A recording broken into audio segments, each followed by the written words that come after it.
सुप्रभात। मैं जगेंद्र राणा। आज जिस आध्यात्मिक विषय पर हम चर्चा कर रहे हैं वह है निज धाम। निज धाम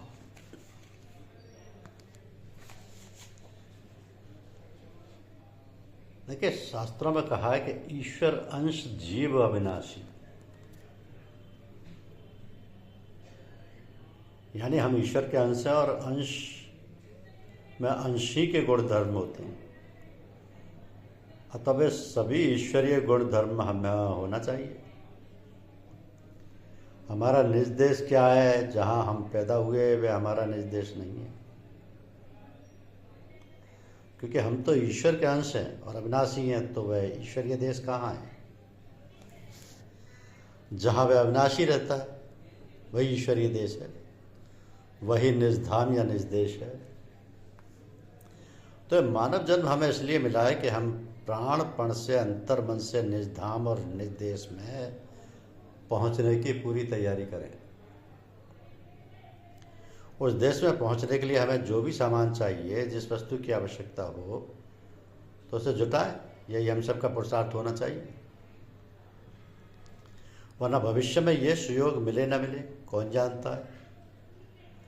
ये मनुष्य योनि ही ऐसी है कि हम अपने निज देश में पहुंचने की, अपने अंशी परमपिता परमात्मा से मिलने की तैयारी कर सकते हैं। सारा साज सामान जुटा सकते हैं और साधन भजन कर सकते हैं। तो ये सुविधा अन्य योनियों में नहीं, जो यहाँ तक कि देव योनियों तक में नहीं है। सो हम सबका परम कर्तव्य है और हमारा ये लक्ष्य होना चाहिए कि हम अपने देश में पहुँचें। गुरुदेव के बताए हुए रास्ते पर चलते हुए, उनकी शरण में रहते हुए चलते चलें, कहीं रुके नहीं, तो एक दिन निश्चित ही हम निज देश में पहुँच जाएंगे। किसी ऐसे कार्य को जिसे करने की आदत नहीं है, उसे बार बार करने से फिर आदत पड़ जाती है, और आदत पड़ते ही फिर स्वभाव बन जाता है और कोई अड़चन नहीं रहती, साधन होने लगता है। तो इस तरह साधन करने का अभ्यास पड़ जाता है, और करत करत अभ्यास के जड़ मत हो तो सुजान। अभ्यास करते करते साधन में परिपक्वता आ जाती है। और वैराग्य माने हैं राग रहित होना। राग माने लगाम, यानी प्रेम, मोह, किसी की बहुत अधिक याद करना। तो कोई भी काम करते समय हमें उसी की याद करते रहना राग कहलाता है। लेकिन जब यही राग भगवान से हो जाए और सांसारिक वस्तुओं से पीछा छूट जाए, उनकी कोई याद ना आए, तो यह वैराग्य होगी।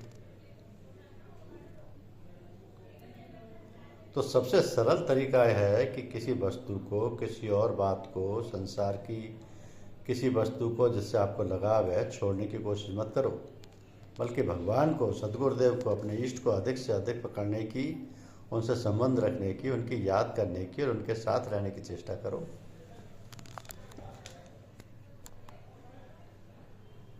तो दुनियादारी की बातें, सांसारिक बंधन और हमारे साधन के मार्ग जो भी बाधाएं हैं, अपने आप हट जाएंगे।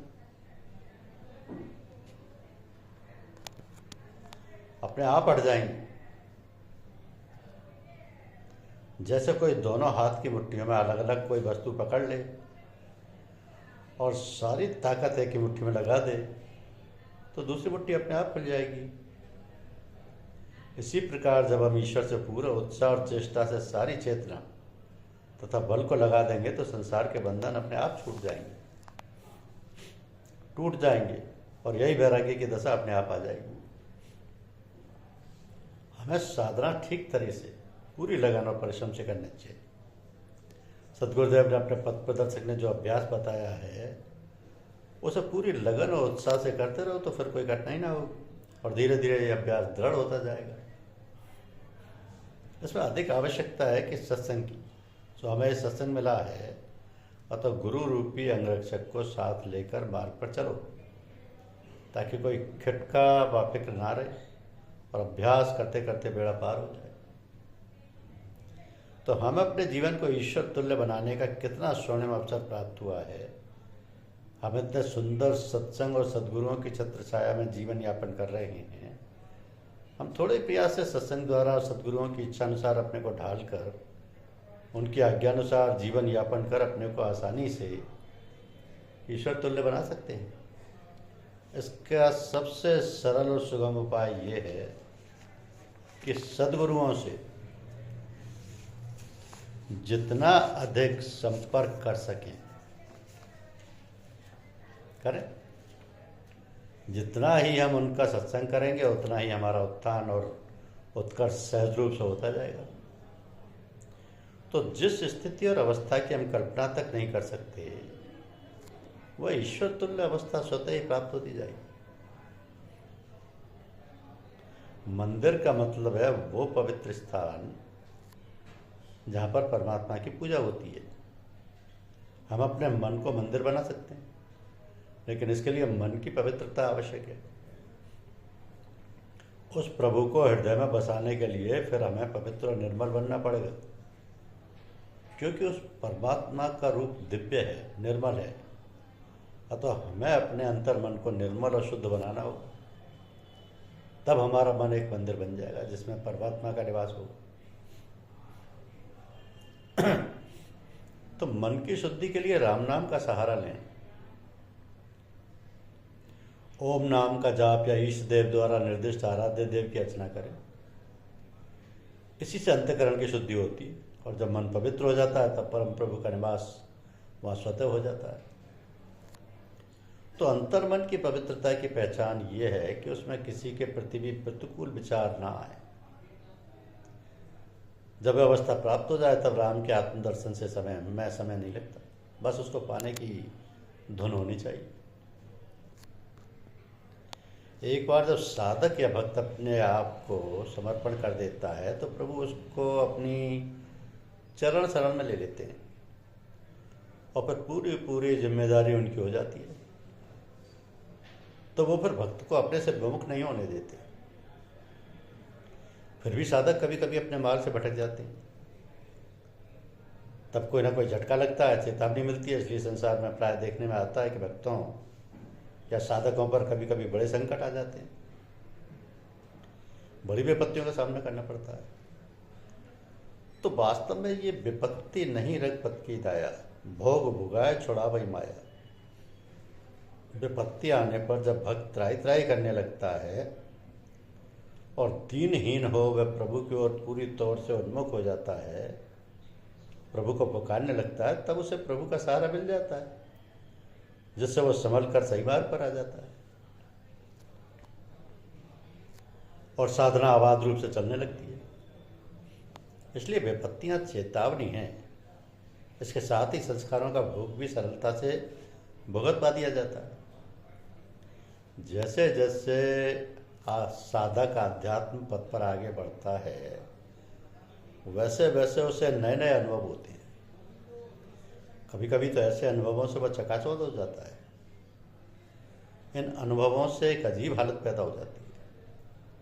इन आध्यात्मिक शक्तियों का विकास साधना द्वारा होता है। जब साधक के अंदर इन आध्यात्मिक शक्तियों की जागृति होती है, तब उसे बहुत नियमित जीवन व्यतीत करना चाहिए, क्योंकि जो शक्तियां बड़ी मेहनत से जागृत हुई हैं, उनका कहीं दुरुपयोग ना हो जाए। ये शक्तियां बड़ी मेहनत से मिल पाती हैं, इसलिए इन शक्तियों का प्रयोग ईश्वरीय कार्यों में ही होना चाहिए, इधर उधर के चमत्कारों में नहीं।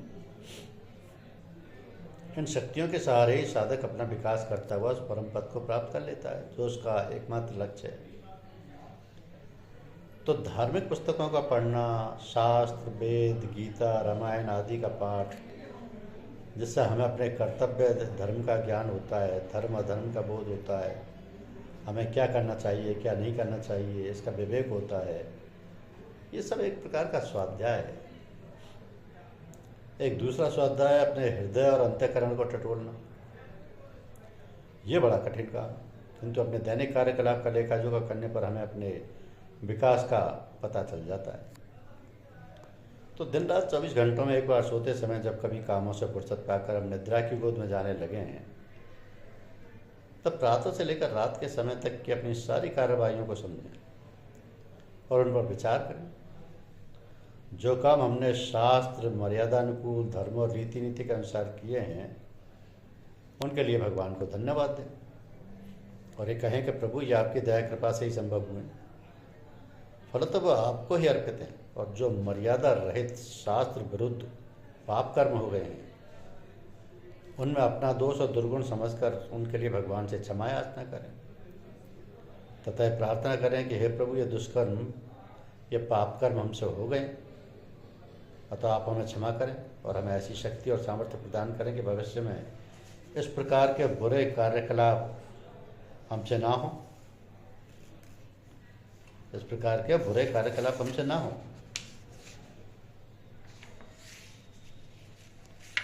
तो अपना दैनिक कार्यकलाप का लेखा जोखा करने पर हमें अपने विकास का पता चल जाता है। दिन प्रतिदिन ऐसा करते रहने से हमारे अंदर जो है धार्मिक धारणाएं और संस्कार हैं, धीरे धीरे मिट जाएंगे, तो हम शुद्ध, बुद्ध एवं निर्मल बन जाएंगे। नए संस्कार नहीं बनेंगे और पुरानों का शनै शनै प्रभु कृपा से भोग भी पूरा होता जाएगा। अतः वे साधना में धैर्यपूर्वक जुट जाना चाहिए और तब तक चैन नहीं लेना चाहिए जब तक अपना श्रेष्ठ लक्ष्य प्राप्त ना कर लें। ये जो अमूल्य समय आपको भगवान की या हेतु की कृपा से प्राप्त हुआ है, भविष्य में मिले या ना मिले कौन जानता है। समय की गतिविधि, विधाता का विधान कौन जानता है। तो सावधान होकर समय को व्यर्थ मत जाने दो। समय निकल जाने पर फिर हाथ मल कर रह जाना पड़ेगा, तब पछताओगे, तड़पोगे कि हाँ, ये स्वर्णिम अवसर हमने खो दिया। तो फिर पछताए होत क्या जब चिड़िया चुग गई खेत। सो लग लपट कर सब तरफ से अपने ध्यान को हटाकर जुट जाओ अपने साधन में, अपने अभ्यास में। अपने लक्ष्य को प्राप्त करने में तनिक भी आनाकानी ना करते हुए एक सच्चे योद्धा की तरह साधन समर में प्रवृत्त हो जाओ। शांत होकर एकाग्र चित्त से सतत प्रयत्न करते हुए अपने लक्ष्य पर दृष्टि जमाए हुए तन मन धन से जुट जाओ।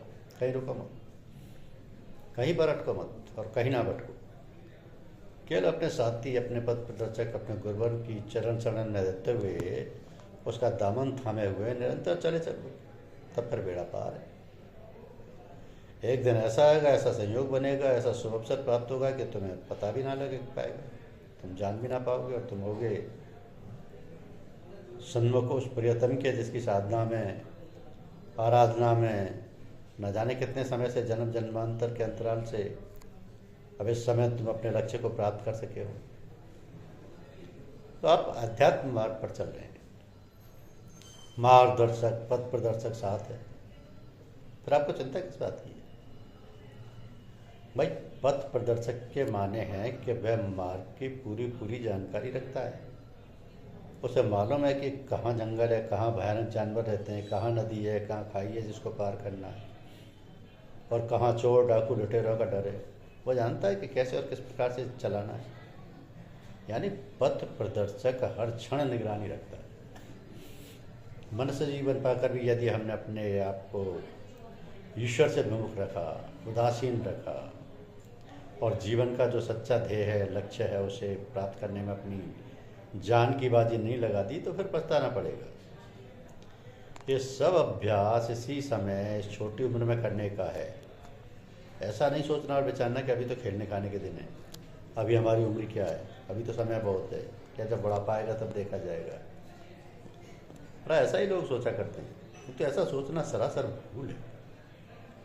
आप देखिएगा अपने घर में, पास पड़ोस में बूढ़े लोगों को, तो क्या वह किसी काबिल है कि ऐसा पुरुषार्थ कर सकें? ना भाई, वो तो बुढ़ापे में ऐसे जर्जर शरीर हो जाते हैं कि एक आसन से ज़्यादा देर तक बैठ भी नहीं सकते। कहीं दमा की शिकायत है, कहीं अतिसार ने आ घेरा है, तो किसी का गठिया ने जकड़ रखा है, और भी न जाने कितनी भयंकर बीमारियां धीरे रहती हैं।